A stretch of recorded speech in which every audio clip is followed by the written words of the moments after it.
हाय, welcome back friends. मैंने हज़ारों Indian और यूएस स्टॉक चार्ट्स को स्टडी किया है और एक पैटर्न हर बार रिपीट होता है। जब भी ये पैटर्न बनता है तो स्टॉक्स के ब्रेकआउट की प्रोबेबिलिटी बहुत ज़्यादा बढ़ जाती है और इसके रिटर्न्स भी एक्सप्लोसिव हो सकते हैं। लेकिन इसका मैजिक तभी काम करेगा जब आप इस पैटर्न को पहचान पाए और फ्लॉलेसली एग्जीक्यूट कर पाए। इसलिए इस वीडियो में मैं आपको सिखाने वाला हूँ ये पैटर्न कैसा होता है, क्यों ये पैटर्न इतना पावरफुल है, कैसे आप इसे प्रैक्टिस करके अपनी ट्रेडिंग में इनकॉर्पोरेट कर सकते हैं और कैसे आप इसे एग्जीक्यूट करेंगे। मैं हूँ हसीब बदर और मैं पिछले 5 सालों से फुल टाइम ट्रेडिंग कर रहा हूँ। मैंने मानस अरोरा और मार्क मिनर्विनी जैसे दिग्गज ट्रेडरों की मेंटरशिप ली है और हज़ारों स्टॉक्स को स्टडी करने के बाद, एनालाइज करने के बाद ये पैटर्न उन्हीं से सीखा है और इसमें मैंने थोड़ा मेरा वेरिएशन लाया है और अच्छे से मैं आज आपको सिखा दूंगा कि ये पैटर्न आप भी अपनी ट्रेडिंग में कैसे पहचान के अप्लाई कर सकते हैं। तो इस पैटर्न को कॉमनली कप एंड हैंडल कहते हैं, जो विलियम ओनील ने निकाला था। फिर उसे मॉडिफाई कर दिया मार्क मिनर्विनी ने, उनका नाम उसने दे दिया VCP या वॉलेटिलिटी कॉन्ट्रैक्शन पैटर्न। तो आपको सब इस नामों में नहीं उलझना है। चलिए मैं आपको डायरेक्ट दिखाता हूँ ये पैटर्न कैसे दिखता है और इसका वर्क करने का रीज़न क्या है। तो देखिए ये एक स्टॉक है अदानी पावर का। यहाँ आप देखिए ये पैटर्न कैसे बना है। इसमें देखिए ये प्रायर अप ट्रेंड है।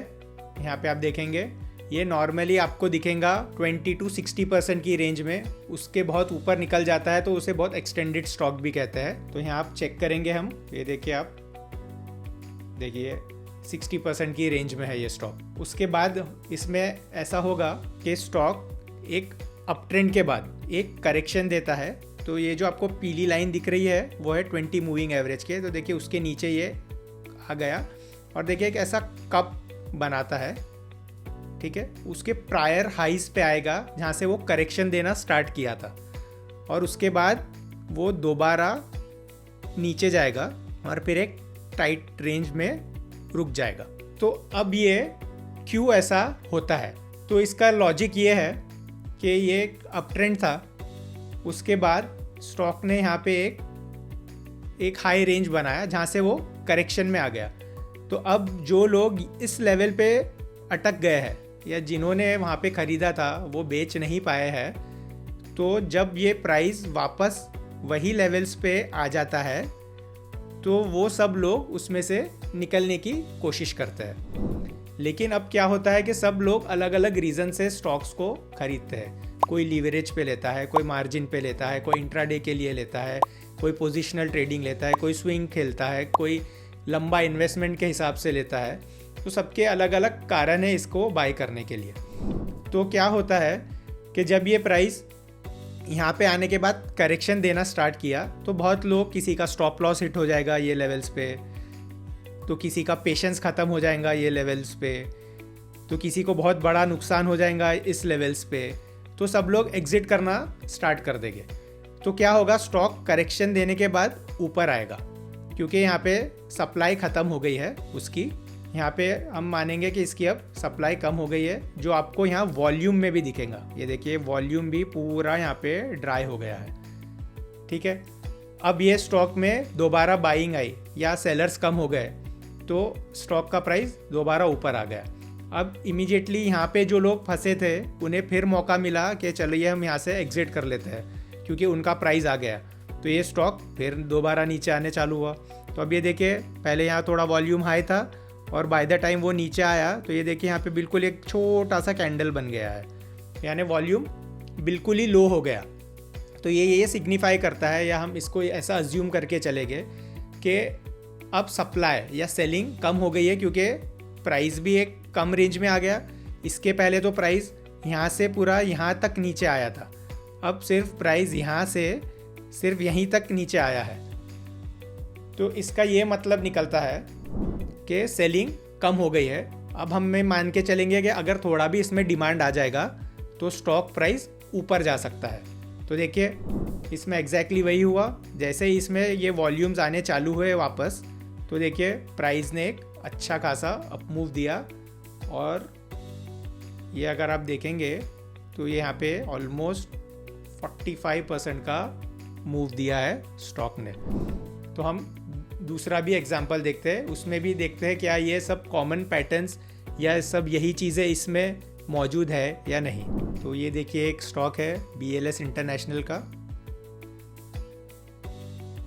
इसमें देखिए अच्छा बाइंग फोर्स है, देखिए अप टू 40% तक का बाइंग फोर्स है, यहाँ पे आप देख सकते हैं। उसके बाद क्या हुआ है ये देखिए, एज यूजुअल जो स्टॉक अप ट्रेंड में था, फिर वो पूरा नीचे आया, पूरा उसने अपना कप फॉर्म किया और उसके बाद एक ये टाइट रेंज में यहाँ पे आ गया, एक छोटा सा हैंडल बनाया।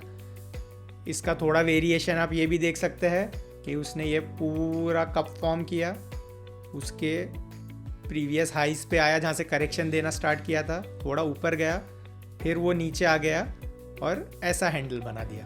देखिए यहाँ पे ये प्राइस नीचे आ गया, ये देखिए यहाँ पे वॉल्यूम भी आप देखिए कम हो गया है। तो सेम लॉजिक के प्राइस ने यहाँ से एक अच्छा अप मूव दिया, ये देखिए ऑलमोस्ट 35% का अप मूव दिया। इसमें भी आप देखिए सेम कैरेक्टरिस्टिक्स प्रेजेंट है स्टॉक में, वैसा ही हुआ। स्टॉक पहले ऊपर गया, फिर पूरा नीचे आ गया, फिर वॉल्यूम यहाँ पे कम हो गया जब वो नीचे आ रहा था। उसके बाद फिर उसने एक अपवर्ड जर्नी अपनी रिज्यूम की, तो उसके जो प्रीवियस हाइस पे आया जहाँ से करेक्शन दिया था, इमीडिएटली वहाँ पे सेलिंग प्रेशर आया और फिर वो सेलिंग प्रेशर वहीं का वहीं कम हो गया, इतना सेलिंग नहीं आया, मतलब सिग्निफाई किया कि सेलिंग ख़त्म हो गया है और स्टॉक ने वहाँ से अपना एक अप मूव दे दिया। चलिए मैं आपको एक और एग्जांपल दिखाता हूँ। आपको ना बिल्कुल कन्विंस हो जाना है कि ये पैटर्न वर्क करता है और इसको आपको ऐसे ही एनालाइज भी करना है, इसलिए हम थोड़े ज़्यादा एग्जांपल्स देखेंगे इसमें। ये देखिए ये कोचिन का चार्ट है, यहाँ पे देखिए एक प्रायर अच्छा अप ट्रेंड था स्टॉक में, ये देखिए ऑलमोस्ट 40% का बाइंग फोर्स बोल सकते हैं हम इसको, या अप ट्रेंड। फिर उसके बाद क्या हुआ, ये देखिए स्टॉक ऊपर था, फिर वही नीचे आना चालू हुआ, करेक्शन आया, पूरा देखिए कप फॉर्म किया उसने, देखिए उसके प्रीवियस हाई की लेवल पे आ गया, ये देखिए आप, और एग्जैक्टली आप देखिए वहीं से उसने करेक्शन दिया, ये देखिए एक टाइट रेंज बना दिया, अकम्पनीड बाय वॉल्यूम भी यहाँ पे ख़त्म हो गया है उसका नीचे में। और आप देखिए उसके बाद स्टॉक ने एक बढ़िया सा मूव दिया है यहाँ पे, आप देखिए वाह 50% का मूव। तो ये देखिए same story repeats everywhere every time, क्योंकि ये डिमांड सप्लाई का खेल है, ये कभी चेंज नहीं होगा। डिमांड सप्लाई का टाइमलेस प्रिंसिपल है, it will work for time and again. सिर्फ बायर्स और सेलर्स चेंज हो जाएंगे, सबके इमोशंस वही रहेंगे, लालच, डर, इसलिए हमेशा स्टॉक मार्केट वैसा का वैसा वर्क करता है और ये पैटर्न भी हमेशा वही वर्क करेगा। अब आपके दिमाग में ये भी ख्याल आएगा कि अगर यही सब सेम है तो सबको क्यों सेम रिटर्न्स नहीं मिलते हैं स्टॉक में। That is a different topic, फिर भी ब्रीफली मैं आपको बता देता हूँ, क्योंकि हो सकता है कि आप एक ड्रॉडाउन जर्नी से आ रहे थे तो आपको ये थोड़ा सा प्रॉफिट यहाँ पे मिल गया, तो आपने इमीडिएटली सोचा मैं निकल जाता हूँ। कोई एकदम फियरलेस ट्रेडर था, उसने सोचा मैं तो नहीं बेचूंगा क्योंकि मुझे तो बहुत प्रॉफिट होना है, तो वो यहाँ तक रुका। और कोई बहुत ज़्यादा ही फियरलेस था तो वो तो पूरा यहाँ तक लेके गया स्टॉक को। तो ये अलग अलग इमोशंस, रीजंस रहते हैं जिसके कारण ये बिहेवियर और चार्ट पैटर्न फॉर्म होता है। इसलिए चार्टिंग बहुत पावरफुल स्किल है, आपको ये पैटर्न देखना समझना ज़रूरी है। अभी मैं आपको एक थोड़ा सा कॉम्प्लिकेटेड इसका एग्जांपल दिखाता हूँ। इसमें भी वैसा ही हुआ है, देखिए इसमें एक यहाँ पे प्रायर अप ट्रेंड है, ये देखिए 30% का। अब यहाँ पे आप देखेंगे तो स्टॉक आया पूरा नीचे, अब ये उसके हाइस के ऊपर भी निकल गया, फिर उसने वहाँ से करेक्शन दिया, फिर उसके बाद दोबारा वही हाइस पे आया और फिर उसने एक करेक्शन दिया और उसके बाद उसने इमीडिएट एक अच्छा बड़ा मूव दिया, ऑलमोस्ट 40-50% का 2-3 दिन में। यहाँ आप देखेंगे तो देखिए बराबर यहाँ पे वॉल्यूम भी कम हो गया था, इस दौरान भी वॉल्यूम कम हो गया था। तो अभी इसमें ऐसा है कि अगर आपने सिमिलर लॉजिक में ये कप का फॉर्मेशन हुआ और आपने उसको यहाँ पे कहीं बाई किया रहता इस लेवल्स पे, तो मोस्ट प्रोबेबली आपका स्टॉप यहाँ पे कहीं हिट हो जाता, तो आपका ये स्टॉक नहीं चलता। सिमिलरली आपको उसने फिर से यहाँ पे एक सेकेंड अटेम्प्ट दिया इस लेवल्स पे और इस लेवल्स पे भी, तो ये सेकेंड और थर्ड अटेम्प्ट में अच्छा वर्क किया है। क्या है, आपको एक चीज़ समझना ज़रूरी है कि ये पैटर्न्स है, ऐसा नहीं है कि ये हमेशा ही वर्क करेंगे। इसके पीछे 4-5 रीजनिंग है वर्क करने की, तो मैं वो भी आपको दिखा देता हूँ। लेकिन आपको ये समझना और रियलाइज़ करना ज़रूरी है कि ऐसा नहीं है कि एक पैटर्न फॉर्म हुआ तो आपको 100% रिटर्न मिलना ही है उस पर। इसका सक्सेस रेट 30 to 40% ही रहता है, बट ये बहुत अच्छे से वर्क इसलिए करता है और इसको इसलिए मैं मैजिकल भी बोलता हूँ क्योंकि इसमें लो रिस्क और हाई रिवॉर्ड का अपॉर्चुनिटी रहता है। लो रिस्क इसलिए क्योंकि हम इसको जो बाय करते हैं वो नॉर्मली हम इसको प्रीवियस डे के हाई के ऊपर बाय करते हैं। सपोज़ आपने ये स्टॉक को यहाँ पे कहीं बाय किया, तो आप देखिए आपको इसका स्टॉप लॉस जो आता है, समझिए आपने अगर इसके नीचे इसके लो पे स्टॉप लॉस लगाया तो 4.5%, और आपको देखिए रिटर्न उसने 30-40% दिया।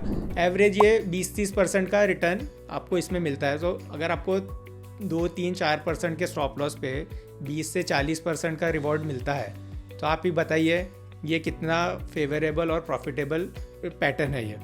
तो इसलिए ये पैटर्न का ये इम्पोर्टेंस है।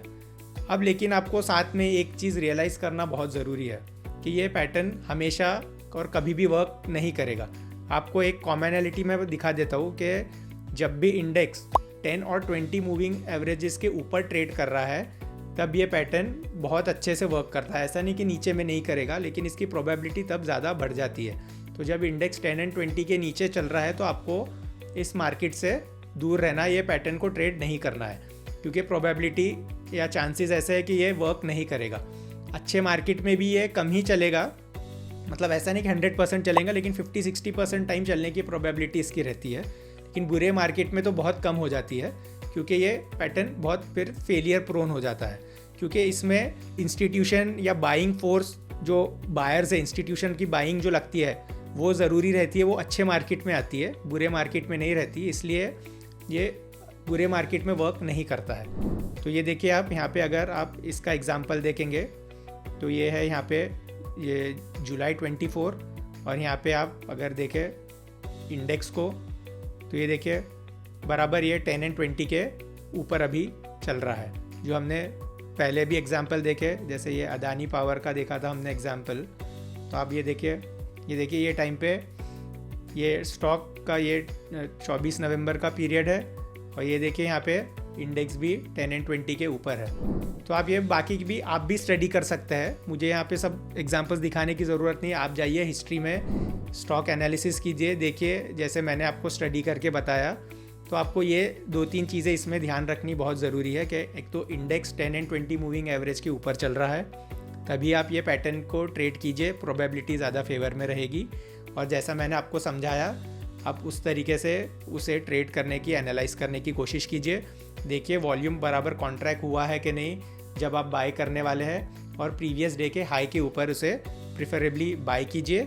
या आप ये देखेंगे ये जो एक पिवट एरिया बनता है, पिवट मतलब जो एरिया के अंदर ही स्टॉक ऊपर नीचे हो रहा है, तो आप उसके ऊपर भी डायरेक्टली बाय कर सकते हैं और स्टॉप लॉस को उसके नीचे रख सकते हैं। सिंपल ये मार्क मिनर्विनी और डेविड रायन का अप्रोच है, ये डायरेक्टली इस तरीके से बाय कर सकते हैं, जहाँ आपको बहुत बारीकी में नहीं जाना कि आपको टाइम बहुत परफेक्टली अगर नहीं करनी है एंट्री तो आप कर सकते हैं। इसमें थोड़ा सा वाइडर स्टॉप मिलेगा आपको, और थोड़ा सा हो सकता है कि आपको स्टॉक महंगे में मिले, लेकिन बहुत चांसेस है कि आपको टाइमली और सही टाइम पे स्टॉक्स मिल जाए। तो मुझे आप कमेंट्स में बताइए, अगर कुछ डिफ़िकल्टी है तो आप क्वेश्चंस पूछिए, I will try to answer. और वीडियो को कीजिए लाइक, चैनल को कीजिए सब्सक्राइब, और याद रखिए हम हमारा नसीब खुद बनाते हैं। Thank you.